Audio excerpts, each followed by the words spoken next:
And greetings, welcome back. Your guiding light through times of trouble, confusion, murkiness, tumult, chaos, never-ending riots, you name it. Rush Limbaugh, your guiding light, even for the good times, at 800-282-2882. Email address lrushbo@eibnet.com. Now, I want to say some things here about Freddie Gray, but you run a risk in doing so. Some people might interpret as attacking the victim, and I want to assure everybody it's not the case. And I want to remind everybody what I do here. You know, I'm a harmless, lovable little fuzzball. I do not have an attack mentality.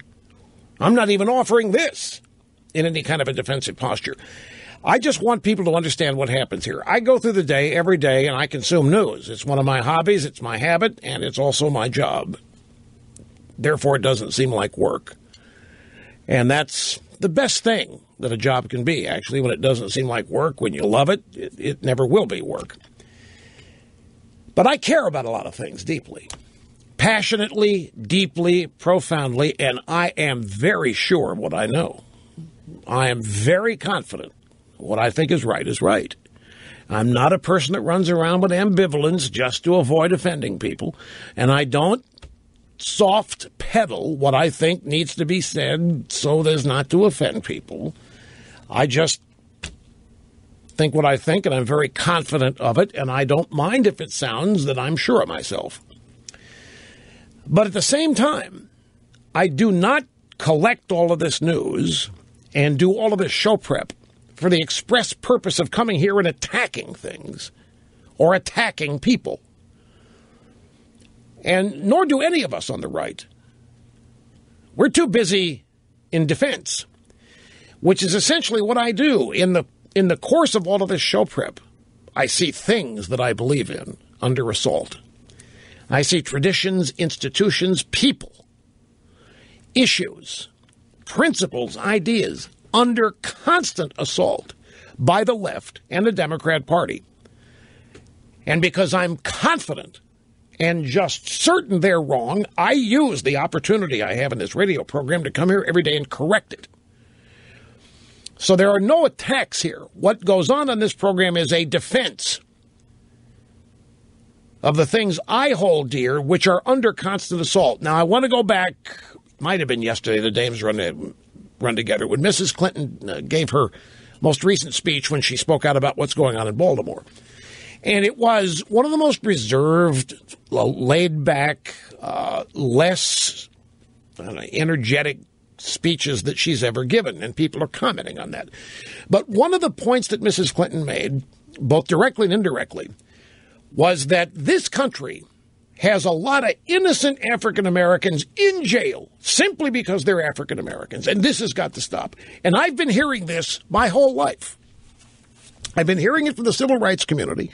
I've been hearing it from people like Jesse Jackson and Al Sharpton, you name it, but not just them. Now, leftist politicians, Democrat Party politicians, they all run around and make this claim. They cite these percentages that show African-American incarceration rates so much dramatically higher than whites, and they automatically conclude that it's solely because of racism. And for that to be, what they are implying is that most of the African-Americans in jail are innocent. They never say that. They don't dare say that. What they hope to convey is the idea that this country's majority is so racist and so bigoted that it's just putting black people, black men in jail because it can, whether they're guilty or not. That's what they're trying to create, that thought, that attitude, that reality. And, of course, it's not true. It's a totally bogus charge. Now, I'm not suggesting law enforcement's never wrong. It is, of course. There are people now and then who have been falsely convicted, wrongly imprisoned. When we find out about it, we try to correct it as fast as we can, but it is not the norm. It is not standard operating procedure to convict the innocent. In many of these cases, it's juries that have done it, of peers and so forth. So my point here is that Mrs. Clinton carried this theme again yesterday, where this, and she's strictly pandering to the African American vote and the minority community vote all over this country by winking and nodding at them and letting them know that she agrees that there's all kinds of unjust imprisonment of innocent African Americans, and it's got to stop. And by God, when she's president, it is going to stop. Fact is, we've elected Democrat president, Democrat mayor, Democrat state's attorney, and it hasn't changed, has it? The complaint, like everything else in the civil rights community, is 50 years old. It never changes. The complaint never changes. No matter what the facts are in prison, and even if they did change, just like this argument that women only make 73 cents for every dollar men make. That isn't true anymore, except in a few places, like in Barack Obama's executive office and Hillary Clinton's Senate office. It was true. And in a number of these places, they don't even pay their interns. Now, I don't want to get sidetracked, but that's an example. They harp on this 73 cents for every dollar men make as though it's just been discovered last year and we're still working on changing it. That's 30 years old. And that never changes. So Mrs. Clinton goes out yesterday and gives this speech, which is being lauded, and it was nothing more than a wink and a nod to the African American community. Now, it's in that light and within that framework that I want to give you some details about Freddie Gray. Because the impression they want you to believe, just like it was the case with the Gentle Giant, they want you to think that was an innocent, totally innocent, young man who happened to be African American and for that reason alone was a target. And on this particular day, it got out of hand and the cops killed the guy. And Mrs. Clinton comes up and gives her speech. She doesn't say that in so many words, but she lets the people who believe it wrongly, she leads them to believe that she agrees with them without ever saying it. That's the wink and a nod. But the question is, how can Hillary and Obama, he says the same stuff, and the rest of the radical left complain about people being over-incarcerated with people like Freddie Gray walking around free? There's an example of somebody, if he would have been in jail, he might be alive today, is the sad reality. But if there's anybody that should have, based on his record, been incarcerated, it is Freddie Gray, and he's not. He wasn't. He sold heroin. He was a junkie. He was a drug dealer. There was nothing redeeming about this poor guy. He had been arrested more than 20 times. I asked myself, whatever happened to 3 strikes? Then you're out. No, I've not forgot about Madam Secretary. Hey, just hang tough. That's why we're 3 hours here. Now, there's a Washington Post article from last Friday that says that Freddie Gray's mother was disabled and addicted to heroin. She couldn't read. And given the numbers that we know in the Freddie Gray neighborhood, 60% dropout rate, 50% 8th grade reading level, over 50% don't have a job, what's the likelihood that Freddie couldn't read very well? His mother couldn't. Freddie was 4 grades behind in reading, according to the family, who were seeking a cash settlement for lead paint poisoning. They got $18,000. Lead paint poisoning. That's the court case that some people mistook as his spinal injury. Freddie Gray had 2 cases pending when he died. In one, he was charged with a felony for selling heroin. The police witnessed hand-to-hand exchanges and found drugs in a small potato chip bag hidden in a drain pipe.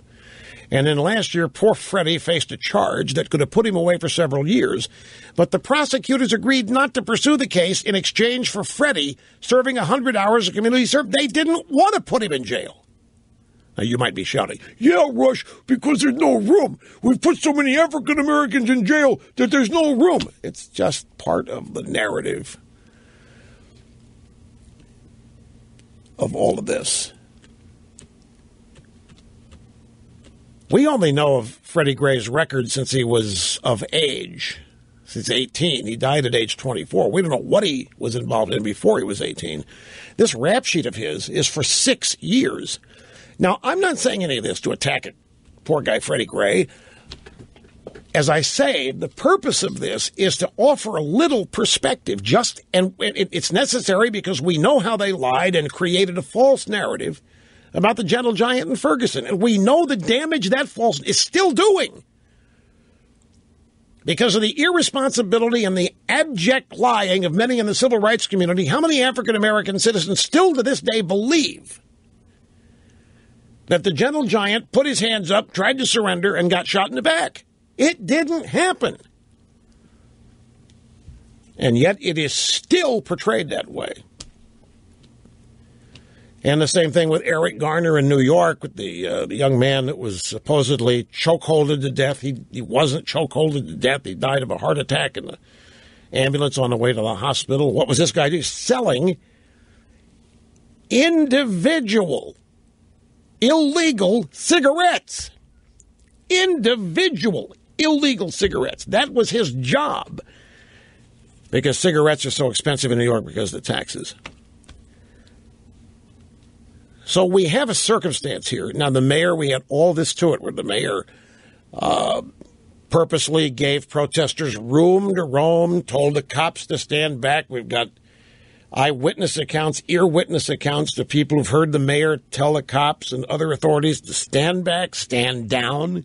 We have the mayor's comment that, unfortunately, that order led to people who wanted to destroy having the space to do it. But they still didn't move in to stop those people either. Then they they throw a baseball game yesterday with no fans in it. No fans allowed. All of this is just mind-boggling. And in the midst of all of it, we hear the President of the United States go on television and blame Republicans for improperly funding inner cities. So once again, folks, what's happening here on this program by telling you the truth about Freddie Gray is nothing more than an effort to get the truth out to you in an onslaught of lies and misstatements and false narratives put forth by the joint drive-by media. It's simply an effort to defend the institutions and traditions that promote citizenship, peace, tranquility, greatness, you name it. All of them are under assault, or a great number of them are. And the left, makes heroes out of people who do not deserve to be heroes. They are not heroic. And when a genuine hero on the left emerges, that person is then set upon. If that person, as the mother, happened to engage in activity to stop her kid from rioting, the left is now attacking her for child abuse, beating her child in public. And now we've got the report on Freddie Gray. The Washington Post story today said that a prisoner in the police van said that it looked like he was trying to injure himself. Obviously, if that's true, so it can be blamed on the cops.